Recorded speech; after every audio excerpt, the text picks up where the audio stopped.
Flight thunderstorms on Monday and Tuesday across parts of the area.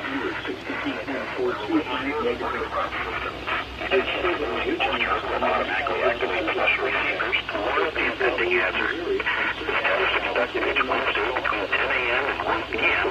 but may be postponed due to the threat of severe weather. In that case, the test will be held on the first available good weather day. This broadcast and the warning alert feature will normally be signaled from the transmitter. Southwest Indiana, Western Kentucky, and Southeast Missouri. Day 1.